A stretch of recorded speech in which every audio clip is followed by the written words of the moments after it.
BJP और Ram, BJP और राम को लेकर सियासत, ये सब जानते हैं। तो भारतीय जनता पार्टी जिस गठबंधन की कप्तानी करेगी, भारतीय जनता पार्टी जिस सरकार की कप्तानी करेगी, उस सरकार में, उस गठबंधन में राम के अस्तित्व को नकारने वाले व्यक्ति के लिए कितना स्पेस और कब तक स्पेस रहेगा, अगर आप इसको बता पाएं।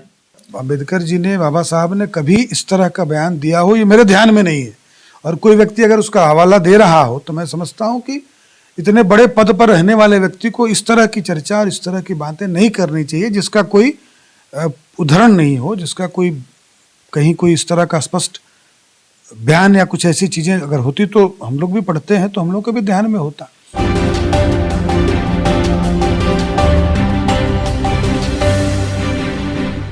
बिहार के पूर्व मुख्यमंत्री जीतन राम मांझी ने एक बयान दिया, बयान नहीं दरअसल मंच से उन्होंने गाली दी और उस गाली के बाद सफाई दी, माफ़ी मांगी और फिर ये कहा कि जिन शब्दों का इस्तेमाल किया उन शब्दों का इस्तेमाल 100 बार करूंगा। उन शब्दों का इस्तेमाल जीतन राम मांझी 100 बार करेंगे जिन शब्दों को या जिस शब्द को हम अभी कैमरे के सामने या कभी कैमरे के सामने नहीं इस्तेमाल कर सकते। इस पूरे मामले पर बातचीत करेंगे। हमारे साथ बीजेपी के कद्दावर नेता, बिहार सरकार के पूर्व मंत्री राणा रणधीर हैं। सर, सबसे पहले तो वक्त देने के लिए बहुत बहुत शुक्रिया, और जिसकी चर्चा हम जिस बयान की चर्चा कर रहे हैं उसको कैसे देखते हैं? चलिए, आपको भी धन्यवाद और नमस्कार। और आज अटल बिहारी वाजपेयी जी का जन्म दिवस है, सुशासन दिवस है, तो इस नाते भी हम आज विशेष दिन है, क्रिसमस का भी दिन है, तो हम लोग बातचीत कर रहे हैं। आपने जो विषय रखा है वो जीतन राम मांझी जी के बयान पर, तो मैं समझता हूं कि लोकतंत्र में जो मीडिया का एक चौथा खंभा जिसको कहते हैं, बहुत ही महत्वपूर्ण योगदान या रोल कह लीजिए होता है। और मैं समझता हूं कि मांझी जी का एक बयान आया जिस पर उन्होंने अफसोस जाहिर कर दिया, तो मैं समझता हूं मीडिया को भी अब इन ऐसी चीज़ों को क्लोज करना चाहिए, क्योंकि हर क्रिया की प्रतिक्रिया है और समाज में ऐसी चीज़ों को ज़्यादा दिखाया जाना चाहिए जिससे ज़्यादा युवा या ज़्यादा बिहार की जनता को ज़्यादा लाभ हो। ऐसी चीज़ों को ज़्यादा से ज़्यादा मीडिया दिखाए तो मैं समझता हूँ कि ज़्यादा बेहतर है। बिल्कुल नहीं दिखाना चाहिए सर, आपकी बात ठीक है, और नहीं दिखाना चाहिए था हम लोगों को, लेकिन उन्होंने क्लोज नहीं किया। उन्होंने कहा कि 100 बार हम कहेंगे जिन शब्दों का हमने इस्तेमाल किया है। तो क्या जीतन राम मांझी, जो 13 करोड़ आबादी वाले राज्य के मुख्यमंत्री रहे हों, उनको इतने हल्के में लिया जाए? वो इतने हल्के व्यक्ति हैं, उनका बयान इतना हल्का है कि उनको नज़रअंदाज कर दिया जाए? बचपन में हम लोग खेलते थे, दूधा भत्ता कहते थे, दूधा भत्ता दे दिया जाए उनको? नहीं, देखिए, मांझी जी तो हम सबों के, मैंने बिहार के मुख्यमंत्री रहे हैं, बड़े नेता हैं, बड़ा सामाजिक और राजनीतिक जीवन भी उनका बहुत लंबा रहा है, तो ऐसे बड़े नेता से ऐसे बयान की उम्मीद नहीं है। और एक चीज़, ऐसा कोई भी व्यक्ति कितने बड़े पद पर हो, किसी समाज के को आहत करने वाला बयान अगर देता है तो उसको इस तरह की न इजाज़त है, न छूट है, और न ऐसे बयान होने चाहिए। और ऐसा बयान हुआ तो उसकी हम सब लोगों ने निंदा की और आज भी उसकी हम निंदा करते हैं। लेकिन चूंकि उन्होंने एक अफसोस जाहिर किया है, तो देखिए, ऐसा है अभिषेक जी कि हर क्रिया की प्रतिक्रिया है, तो हम क्लोज करना कह रहे हैं, मतलब अब इतने बड़े नेता का बयान आएगा और कोई वर्ग आहत है तो ये तो बिल्कुल ही गंभीर बात है और ऐसी नहीं होनी चाहिए बातें। लेकिन अब जब चीज़ें, उन्होंने ट्विटर पे भी कहा है कि भाई स्लिप ऑफ टंग था, तो उस नाते मैंने कहा कि अब इसको क्लोज करनी चाहिए। चलिए, आप ही की बात मान लेते हैं, उसको क्लोज कर लेते हैं। माफ़ी उन्होंने जो कहा उस पर मांगी है, इसको भी मान लेते हैं।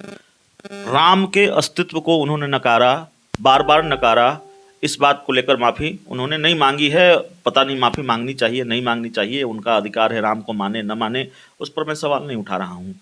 बीजेपी और राम, बीजेपी और राम को लेकर सियासत, ये सब जानते हैं।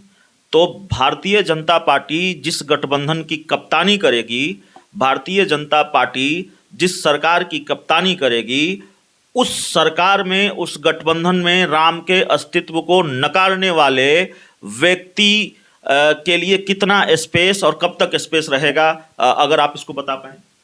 नहीं, देखिए, तो भगवान राम तो हमारी संस्कृति, और बिना राम के यहाँ की संस्कृति की कल्पना नहीं है। भगवान राम तो सबके हैं, सबके आराध्य हैं, और भगवान राम का जीवन और जिस चीज़ के लिए भगवान राम को हम सब मानते हैं, वो तो भारतीयों के, सबों के, सनातनियों के रग रग में है, तो उनके अस्तित्व को इनकार करना खुद को इनकार करने जैसा है।